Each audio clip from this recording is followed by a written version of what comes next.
Hey everyone, Casey here from Client. In today's video, we're going to be talking about how you can go about delegating your work effectively. Now, we're going to cover four main topics in order to make sure that we cover everything in good detail. So first, we're going to be talking about the importance of delegating your work. Second, we're going to be talking about how to go about delegating your work. Third, we're going to talk about making sure that you're setting your team up for success when you're delegating your work. And then finally, I have my own personal example I want to run through. So in order to kick us off, let's cover the importance of delegating your work. As an entrepreneur, you have a lot on the go. I have a lot on the go. I know you have a lot on the go. We are not the best at taking ourselves out of the day-to-day operations. I'm still not there yet, but I'm getting there and I'm trying, as I'm sure you are as well. So it's really important to pull ourselves out of the day-to-day so that we can strategize, grow the business, look at new opportunities, look at threats, be aware of what the market is actually telling us to better plan for our businesses 1 year, 3 year, 5 year, 10 years in the future. Whatever your goals are for your business, you need to start thinking about them now. And the only way you're gonna start thinking about them now is getting out of the day-to-day operations and making sure you can spend some time thinking about what the future holds for your business or what you even want from your business. If you don't have that, you are not going to be happy and your business is not going to grow to where you want it to be. Now that we've gotten a basic understanding of why you should be delegating, let's talk about how you can start.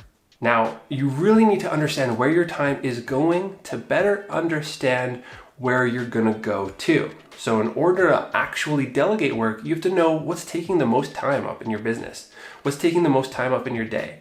Where can you either bring someone on or bring someone in to change that and take that away from you or other team members. Now, this applies to everyone, not just as a business owner. It does apply to anyone on your team, or if you are not a business owner, this applies to you as well. There's been many times where my team has come to me saying they don't have enough time in the day, they need X, they need Y, and the first place I start telling them to focus on is better understanding where your time is going. Until we better understand where your time is actually going, then we can start focusing on how to solve that problem. Start by either bringing in a new resource.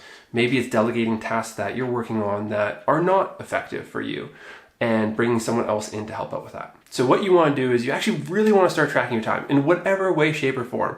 There are mobile apps, there are desktop apps.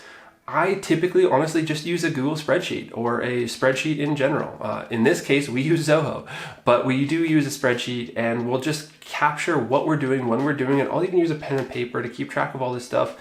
It is time consuming, it is tedious, but it is extremely helpful for me to understand where my time is going. And when I recently did this, a lot of my time was going to meetings. And I was actually really surprised by how much of my time was going to meetings. So it's really important for you to understand where your time is going. Is it being used up in training with new team members? Is it being used in hiring new team members? Is it being used solving problems? Is it being used on sales calls or going out into the field? Whatever it may be, wherever your time is going, you can really start to hone in on what needs to be fixed. So that takes us to step number 3. You want to make sure that you're setting your team up for success. And the most important way to do that is to be available for them. Once you know what needs to be delegated to, let's say it's sales calls, or actually in this case, let's say it's actually calls from customers, complaints that things aren't being cleaned up after a job site, or there is work that's outstanding. Your team is not living up to the expectations you're setting. Now, obviously, any business owner is going to be distraught with this, and you're going to want to tackle it, absolutely. But if it's happening more and more and more, who is actually responsible for this? Is it the project manager? Is it the site supervisor? Is it the team itself? Do you have to be the one that comes in here? And don't get me wrong, with some irate customers, you absolutely have to. But is your time better spent focusing on this or letting one of your other team members solve the problem for the customer? If you haven't been involved, there's no point in you getting involved. So make sure that you are spending your time wisely and setting them up for success by training them on what you do in these circumstances. So in order to start delegating, you have to understand what your process is of that item. So whatever task it may be, whether it's sales, whether it's supporting your team with complaints, anything like that, you want to be sure that you are capturing your process, how you do things. If you are out in the field, take videos of what you do.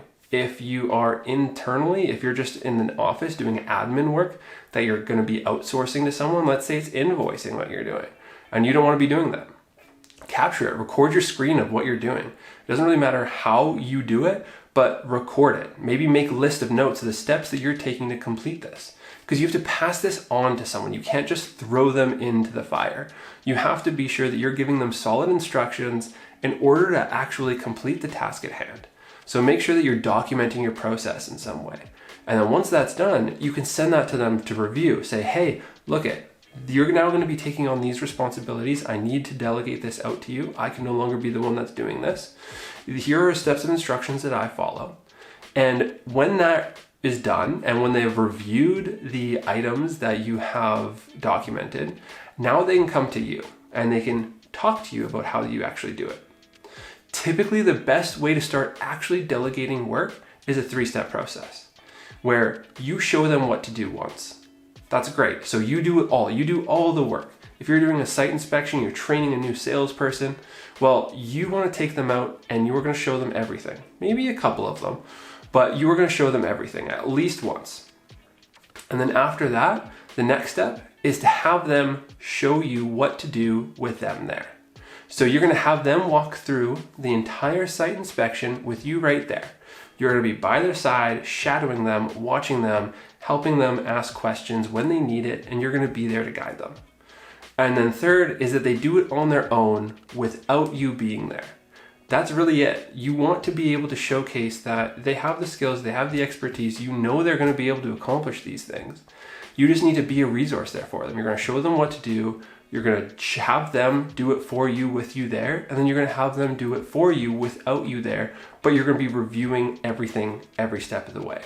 So those are the 3 main pieces that you want to follow when you're delegating work. And this really came to a head for me in my own business when I started to notice that too much of my time is actually being spent in admin work. And I can guarantee this is probably going to be most of you that are out there as well.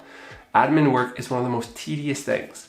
So I'm noticing that I'm doing payroll, I'm doing invoicing, I'm doing a lot of these things in my own business. And so how can I actually start delegating this work out? So I document all the time that's going into these tasks.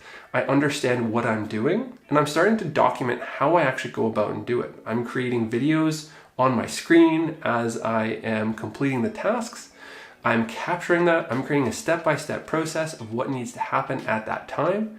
And then I'm going to look for someone who can fill that role. In this case, it's going to be an admin role. It's going to be someone who can do a lot of different admin tasks within the business. We need someone who can handle a lot of those different little things, whether it's bookkeeping, whether it's invoicing, whether it's payroll, things like that, to just capture and take control so I don't have to do it.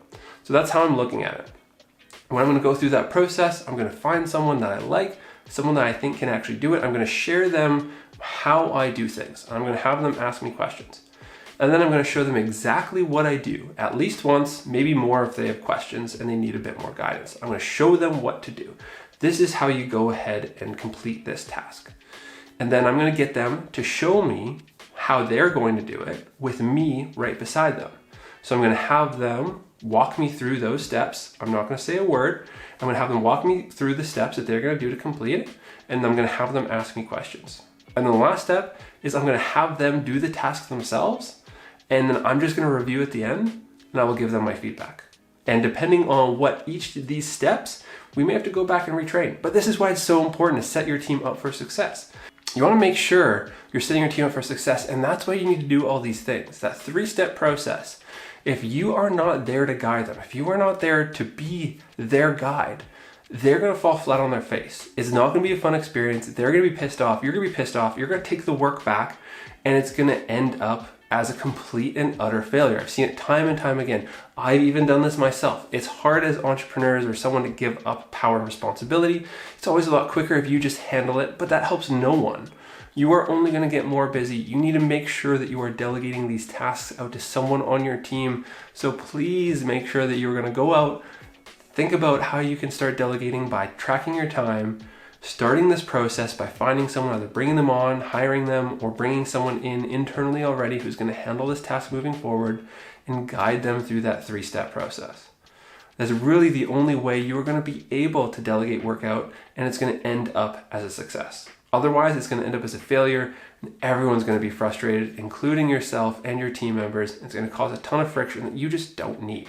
Thank you for watching today's video. I appreciate you jumping on. If you have any questions or comments, please make sure that you are commenting down below or subscribe to our channel so you can get all of these awesome videos and even more as we put out more content.